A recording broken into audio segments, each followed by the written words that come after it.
এই ভিডিওতে আগের ভিডিওতে আমরা দেখছিলাম কিভাবে ল্যান্ডিং পেজের জন্য ইনফরমেশন কালেকশন করতে হয়। গুগলে সার্চ করে ইনফরমেশন কালেকশন করছি খুব বেসিক লেভেলের। মানে ল্যান্ডিং পেজগুলো কিরকম হয় এগুলো ঘোরাঘুরি করে দেখতে হবে, এই জিনিসগুলো আমরা করছিলাম। এই ভিডিওতে যেটা করব, এই ভিডিওতে আমরা ল্যান্ডিং পেজের আগের বার ল্যান্ডিং পেজ আইডিয়া সহ অনেক কিছু করার পরে আমরা ল্যান্ডিং পেজ একটা টেমপ্লেট দিয়ে তৈরি করছিলাম। তো সেলস ল্যান্ডিং পেজ আর ওইটা ফাংশনাল ল্যান্ডিং পেজ হয়েছিল, মানে অর্ডার আমরা রিসিভ করতে পারবো কাস্টমারের কাছ থেকে, এরকম একটা ল্যান্ডিং পেজ হয়েছিল। ওইটা যেমন মানে ল্যান্ডিং পেজটা সুন্দর না হোক, টেমপ্লেটটা সুন্দর না হোক, কিন্তু ল্যান্ডিং পেজটা ফাংশনাল ছিল। তো এই ভিডিওতে একেবারে বেসিক একটা ল্যান্ডিং পেজ, মানে খালি ল্যান্ডিং পেজ, কোনো টেমপ্লেট ছাড়া তৈরি করব। পরবর্তীতে ওইটার মধ্যে সামথিং কিছু হালকা পাতলা কিছু লেখালেখি কইরা আমরা একটা ল্যান্ডিং পেজ মানে 5 মিনিটের মধ্যে শেষ করে ফেলাবো। এরপর থেকে আমি বেশ কিছু ভিডিও আপনি পাবেন। এরপরে এই ভিডিওর টপিকের পরে, মানে এই টপিকটা শেষ হওয়ার পরের টপিকে থেকে আপনি প্রায় অনেকগুলো ভিডিও পাবেন যেগুলো শুধুমাত্র আমাদের ল্যান্ডিং পেজ এডিটর রিলেটেড। কারণ আপনি যতই তথ্য কালেকশন করেন না কেন, তথ্য কালেকশন করা শিখছেন, আরো সামনে শিখবেন। যতই কালেকশন করা শিখেন না কেন, কালেকশন করে রাখেন না কেন, ওইগুলোকে প্রপারলি ব্যবহার করে আপনার ল্যান্ডিং পেজটা বানাইতে হবে। যদি ল্যান্ডিং পেজটা আপনি সুন্দরভাবে বানাইতে না পারেন, তাহলে আপনার তথ্যের কোনো মূল্য নাই। তো আমরা একটা ল্যান্ডিং পেজ বানাই, নতুন ব্ল্যাঙ্ক ল্যান্ডিং পেজ, মানে ব্ল্যাঙ্ক টেমপ্লেট দিয়ে।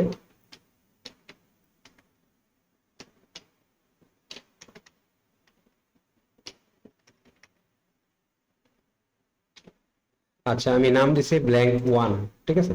এখন মানে বানানোর সাথে সাথে দেখেন আবার আগের জায়গায় আসছি। এখান থেকে আমরা পাবলিক ভিউ দিলে এখন কিছুই দেখতে পাবো না, একেবারে সাদা একটা পেজ দেখতে পাবো।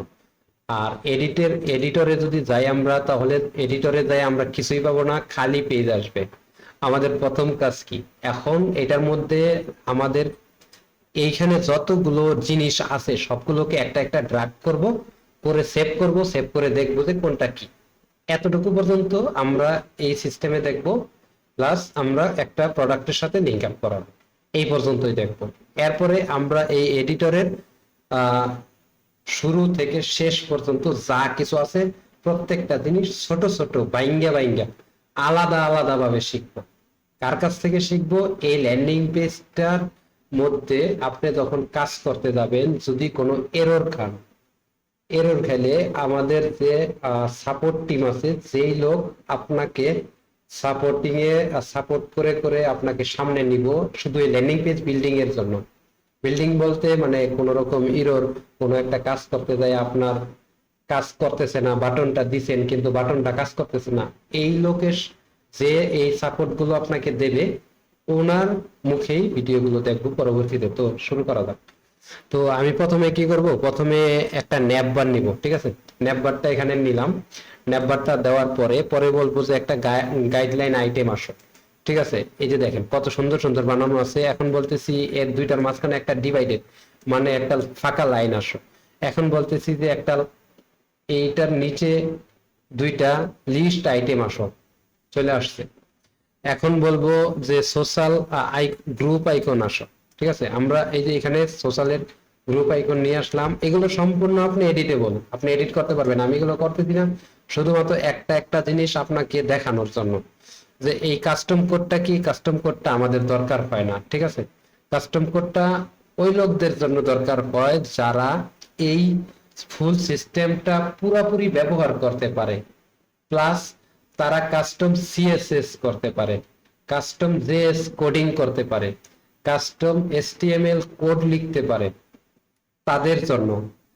ফর এক্সাম্পল বলি, আপনার যদি কোনো প্রাইজিং টেবিল প্রয়োজন হয়, মনে করেন যে আপনার প্রাইজিং টেবিল লাগবে একটা আপনার প্রোডাক্টের জন্য। প্রাইজিং টেবিলে আপনি বললেন যে আপনার এই প্রোডাক্টটা যদি নেন তাহলে 100 গ্রাম নিলে এত টাকা, 200 গ্রাম নিলে এত টাকা, 300 গ্রাম নিলে এত টাকা, এরকম একটা প্রাইজিং টেবিল তৈরি করছেন এসটিএমএল কোডিং এর মাধ্যমে। তখন আপনি ওই কোডিংটা এই জায়গায় দিবেন, দেওয়ার পরে যে জায়গায় এটাকে প্লেস করবেন ওইখানে আপনার ওই টেবিলটা কি হবে। ঠিক আছে, এতটুকু মানে আমি এতটুকু সিঙ্গেল বললাম, আর কিছু বললাম না। এখন আমি কাস্টম কোডিংটাকে বাদ দিতেছি কারণ আমি এখানে রাখতে চাইতেছি না। ইমেজ, ইমেজটা কি, এইখানে ইমেজ ক্লিক করার পরে আমরা একটা ইমেজ দিতে পারবো। ইমেজটা দেওয়ার পরে এখানে আসবে, এখন ইমেজটাকে ইউজ করতে হলে ইমেজের উপর ক্লিক করবো, ব্যাস শেষ, ইউজ করার অপশন তৈরি হয়ে গেছে। এখানে আলাদা আলাদা আসতেছে, ঘাবড়াবেন না, কারণ আমার কথা হইতেছে প্রত্যেকটা জিনিস আপনাকে দেখাইতে হবে। ঠিক আছে, এখন হইতেছে যে সোশ্যাল গ্রুপ দেখাইছি, নেটবার, হিরো সেকশন। হিরো সেকশনটা মূলত হইতেছে, আচ্ছা আমি এটা এখানে রাখি, হিরো সেকশনটা উপরে থাকে। ঠিক আছে, এই হিরো সেকশনটাকে আমরা এই যে দেখেন যে জায়গাটা সবুজ হইতেছে ওই জায়গার মধ্যে মূলত ওই জিনিসটা আসে। এই যে হিরো সেকশনের মধ্যে আপনি অর্ডার বাটন রাখতে পারেন। তো এখন আসি একটা ভিডিও, আমরা ভিডিওটা দিব একেবারে নিচে, এটারও নিচে, এখানে দিয়ে এখন যদি ভিডিওর মধ্যে যাই, সেটিং এ যাই, এখানে বলবো যে কি দিতে চাও, আমি ইউটিউবের ভিডিও দিতে চাই, অথবা বিমিনো একটা কোম্পানি আছে, ভিডিও কোম্পানি, ওইটা দিতে চাই।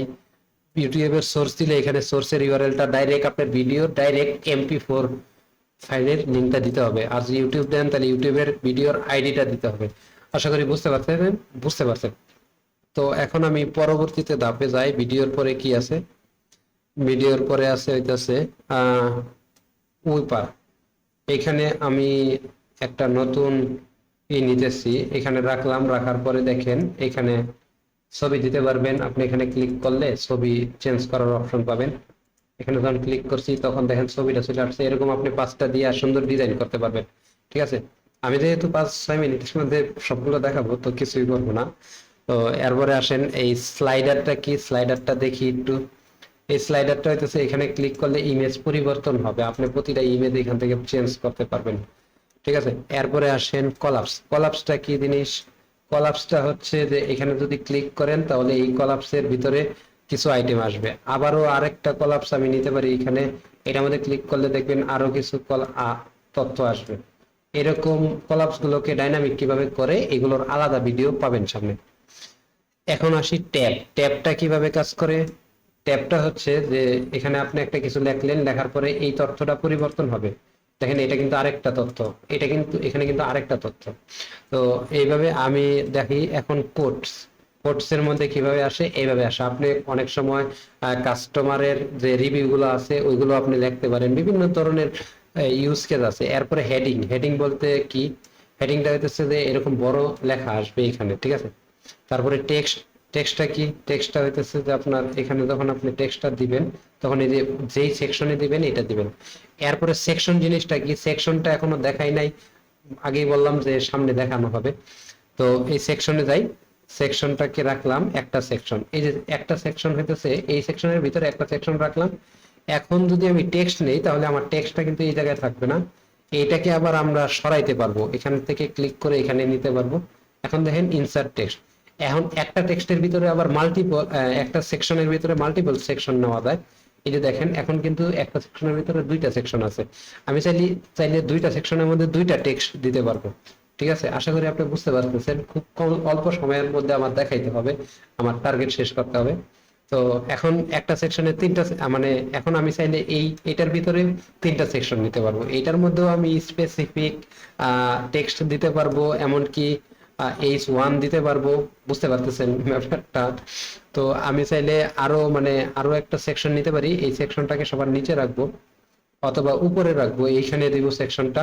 দেখেন এইখানে আমি একটা কিছু রাখলাম, এখানে কিছু রাখলাম, এরকম মানে ডিভাইডেড, মানে কন্টেন্ট দুই সাইডে স্ট্যাটিক করতে পারি। যেমন আমি কিন্তু এখন এই যে এইটাকে টান দিয়ে এটার ভিতরে আনতে পারবো। তো এটার ভিতরে আনলে এইখানে কন্টেন্টটা সে মানে কিছু নাই, এখন আমি এটাকেও টান দিয়ে এখানে আনতে পারবো। ঠিক আছে, এই যে এইরকম। আচ্ছা, এটা আমার একটু আনাটা হয় নাই, এইখান থেকে আনতে হবে তাহলে পুরাটুকু আসবে।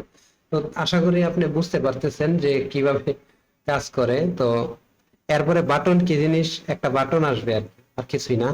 সেকশন আপাতত মোটামুটি সবকিছু দেখে ফেলাইছি, এখন বাকি আছে হইতাছে অর্ডার ফর্মটা। অর্ডার ফর্মটা আপনি যে কোনো জায়গায় যে কোনো পরিস্থিতিতে রাখবেন, আগের ভিডিওতে দেখে আসছেন এটা কিভাবে কাজ করে। যখন এটাকে রাখবেন, রাখার পরে সেটিং এ দিতে হবে, আপনার প্রোডাক্ট সিলেক্ট করতে হবে। এখন এখন যদি আমরা টেমপ্লেটটাকে সেভ দেই, অল্প কিছু সময়ের মধ্যে কিন্তু টেমপ্লেটটা সেভ হয়ে গেছে। এমনকি এখন যদি আমরা যে ব্ল্যাঙ্ক যে পেজটা আছে এই পেজটার মধ্যে গেলে এগুলো দেখতে পাবো। এমনকি আমরা এখন অর্ডারও করতে পারবো। এই ল্যান্ডিং পেজটা মাধ্যমে আমরা একটা প্রোডাক্ট অর্ডার করতে পারবো। এখন যদি সাবমিট করি অর্ডার হবে, অর্ডার হয়ে গেছে। এখন আমরা অর্ডার সেকশনে গেলে অর্ডার গুলো দেখতে পারবো এখানে। ঠিক আছে, এই যে দেখেন অর্ডারটা হয়ে গেছে গা। এখানে প্রোডাক্টের সাব টোটাল এত, মানে ওই প্রোডাক্টের মূল্য যত, গ্রাউন্ড কত, ডিসকাউন্ট কত, প্রসেসিং কত, অ্যাড নোট, মানে অ্যাড নোটটা কোন জিনিস, অ্যাড নোটটা যে আমি কাস্টমারকে কল দিছি, কলেক্ট মানে অলরেডি কল দেওয়া হয়েছে তাকে, এটা নোট দিলেন। এখন নোটটাকে আপনি দেখতে পারবেন, ভিউ নোট। এই যে আগে অর্ডার ক্রিয়েট হয়েছে, এখন কল করা হয়েছে। এখন যদি অর্ডার কনফার্ম করি, অর্ডার কনফার্ম করলে এখন ভিউ নোট দিলে দেখবেন যে অর্ডার কনফার্ম করা হয়ে গেছে। এখন যদি আবার রিস্টার্ট দিই, রিস্টার্ট এটা হয় না অন্য সময়, অনেক সময় হয় যে কাস্টমারের মালটা নিচে রিটার্ন দিছে, তো এখন দেখবেন যে রিস্টার্টের ইটা আসছে। এখন আপনি এখানে যখন ক্লিক করবেন এই অর্ডার সম্পর্কে যে প্রিন্টের একটা ইনভয়েস পাবেন, ওই ইনভয়েসটা কপি করতে পারবেন। এরপরে আপনি পোস্ট প্রিন্টারের মাধ্যমে এই ইনভয়েসটাকে প্রিন্ট করতে পারবেন। কিভাবে করবেন আমি দেখাচ্ছি। দেখেন এখানে যখন ক্লিক করছি আমি, এখানে আমার ইনভয়েসটা আসছে। আমার প্রিন্টারটা যদি আমার পিসির সাথে কানেকশন করি, সেটিং গুলো করা আছে, কিভাবে সেটিং করতে হয় এটা আমরা এই লেভেলের শেষের দিকে যাই দেখবো। তো আমি অলরেডি কানেকশন করে দিছি আমার পিসিতে। আপনি একটা শব্দ শুনছেন। কানেকশন করার পরে আমি এখানে প্রিন্ট বাটনে ক্লিক করলাম, আমার সামনে এটা দেখাইতেছে। আমি আপনাকে প্রিন্ট হওয়ার পরে একটু দেখাবো, একটু ওয়েট করেন, আমি আপনাকে লাইভ দেখাবো। আশা করি দেখতে পারতেছেন যে আমার অলরেডি একটা প্রিন্টিং এর কাগজ আছে। আমি প্রিন্টারটাকে আবার চালু করি, প্রিন্টারটা অফ করছি, আবার চালু করতেছি। তো চালু করার পরে আমি মাইক্রোফোনের কাছে আমার প্রিন্টারটাকে রাখতেছি। রাখার পরে আমি যেটা করব এটা হচ্ছে প্রিন্ট বাটনে ক্লিক করতেছি। ঠিক আছে, প্রিন্ট বাটনে ক্লিক করার পরে দেখবেন প্রিন্ট হওয়া শুরু হয়ে গেছে। হ্যাঁ, এই যে প্রিন্ট হওয়া শেষ।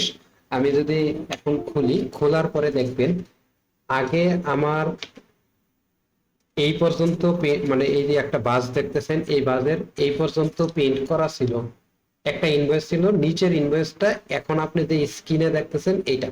এখন আপনার এই প্রিন্টারটা কোথায় পাবেন, কিভাবে পাবেন, এইটার লিংক, ডেসক্রিপশন আর এই প্রিন্ট সেটআপ, মানে আপনার ইনভয়েস প্রিন্ট নিয়ে আলাদা আপনি ভিডিওই পাবেন, এই সেকশনেই পাবেন। ঠিক আছে, তো ঘাবড়ানোর ব্যাপার নেই। এখানে ইনভয়েস বিলিং, মানে আমি যে কাস্টমার হিসেবে লগ ইন আছি, এখানে আমি ওই ইনভয়েস বিলিং লেখা রাখছি, যার কারণে ইনভয়েস বিলিংটাই আসতেছে। এখানে আপনার যে শপ আছে ওই শপের নামটা আসবে। ঠিক আছে, তো আশা করি ক্লিয়ার একদম। অর্ডার করা, ল্যান্ডিং পেজ বানানো থেকে ক্লিয়ার, অর্ডার করা, এমনকি ইনভয়েস প্রিন্ট করা। আপনার অ্যাকাউন্টে যদি কুরিয়ার এন্ট্রি অ্যাপ্রুভ করা থাকে, কুরিয়ার এন্ট্রিটা মূলত অন রিকোয়েস্ট, মানে রিকোয়েস্টের মাধ্যমে আমরা অ্যাপ্রুভ করি। আমাদের সাপোর্ট টিম আছে। সাপোর্ট কিভাবে নেবেন আগে প্রথমে ভিডিওতে দেখানো হয়েছে। আরো সাপোর্ট নিতে গেলে আপনার ওই সাপোর্টে কল দিবেন, কল দিয়ে বলবেন যে আমার অ্যাকাউন্টে কুরিয়ার এন্ট্রিটা অ্যাক্টিভ করে দিবেন।